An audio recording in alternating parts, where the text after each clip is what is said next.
जय श्रीमन नारायण।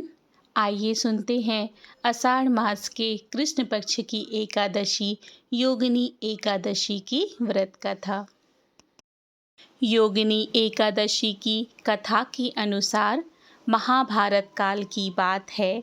एक बार धर्मराज युधिष्ठिर ने भगवान श्री कृष्ण से कहा, हे त्रिलोकीनाथ, मैंने ज्येष्ठ माह के शुक्ल पक्ष की निर्जला एकादशी की कथा सुनी।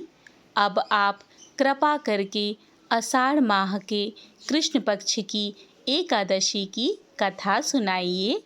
इस एकादशी का नाम तथा महात्म क्या है, वो भी मुझे विस्तार पूर्वक बताइए।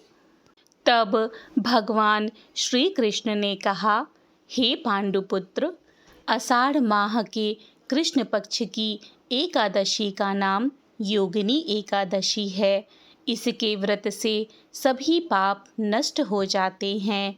यह व्रत इस लोक में भोग तथा परलोक में मुक्ति देने वाला है।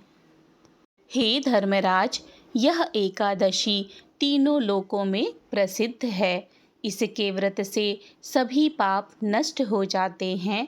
तुम्हें मैं पुराण में कही हुई कथा सुनाता हूँ, ध्यान पूर्वक श्रवण करो। कुबेर नाम का एक राजा अलकापुरी नाम की नगरी में राज्य करता था। वह शिव भक्त था। उनका हेममाली नामक एक यक्ष सेवक था जो पूजा के लिए फूल लाया करता था। हेममाली की विशालाक्षी नाम की अति सुंदर स्त्री एक दिन हेममाली मानसरोवर से पुष्प लेकर आया, किंतु कामासक्त होने के कारण पुष्पों को रखकर अपनी स्त्री के साथ रमण करने लगा। इस भोग विलास में दोपहर हो गई। हेममाली की राह देखते देखते जब राजा कुबेर को दोपहर हो गई तो उसने क्रोधपूर्वक अपने सैनिकों को आज्ञा दी, तुम लोग जाकर पता लगाओ कि हेममाली अभी तक पुष्प लेकर क्यों नहीं आया। जब सेवकों ने उसका पता लगा लिया तो राजा के पास जाकर बताया, हे राजन, वह हेममाली अपनी स्त्री के साथ रमण कर रहा है। इस बात को सुन राजा कुबेर ने हेममाली को बुलाने की आज्ञा दी। डर से कांपता हुआ हेममाली राजा के सामने उपस्थित हुआ। उसे देखकर कुबेर को अत्यंत क्रोध आया और उसके होंठ फड़फड़ाने लगे।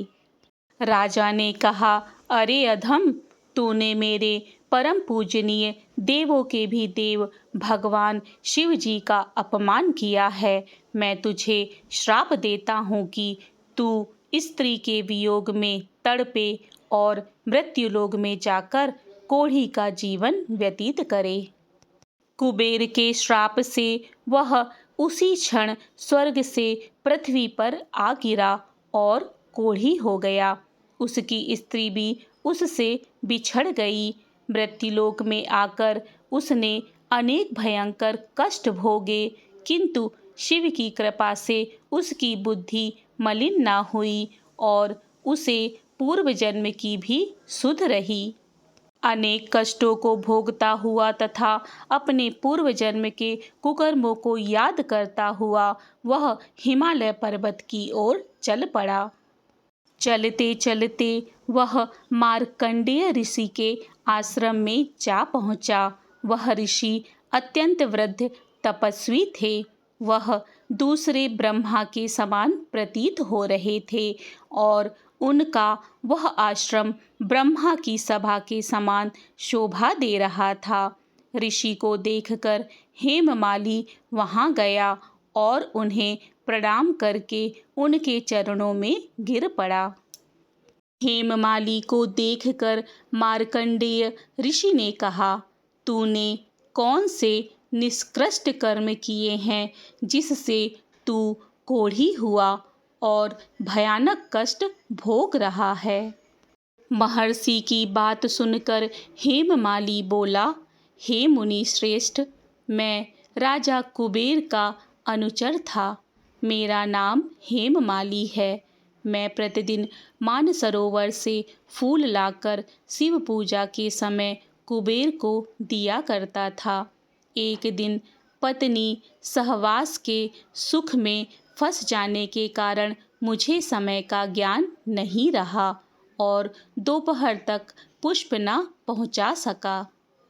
तब उन्होंने मुझे श्राप दिया कि तू अपनी स्त्री का वियोग और मृत्युलोक में जाकर कोढ़ी बनकर दुख भोग। इस कारण मैं कोढ़ी हो गया तथा पृथ्वी पर आकर भयंकर कष्ट भोग रहा हूँ। अतः कृपा करके आप कोई ऐसा उपाय बतलाएं जिससे मेरी मुक्ति हो।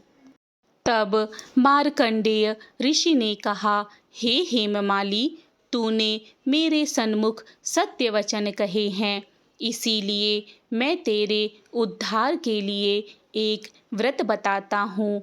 यदि तू आषाढ़ माह के कृष्ण पक्ष की योगिनी नामक एकादशी का विधान पूर्वक व्रत करेगा तो तेरे सभी पाप नष्ट हो जाएंगे।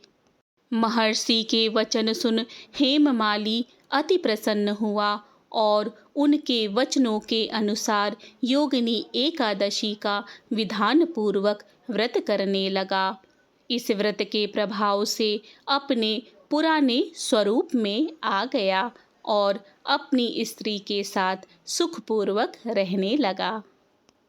भगवान श्री कृष्ण ने कहा, हे राजन, इस योगिनी एकादशी की कथा का फल 88,000 ब्राह्मणों को भोजन कराने के बराबर है।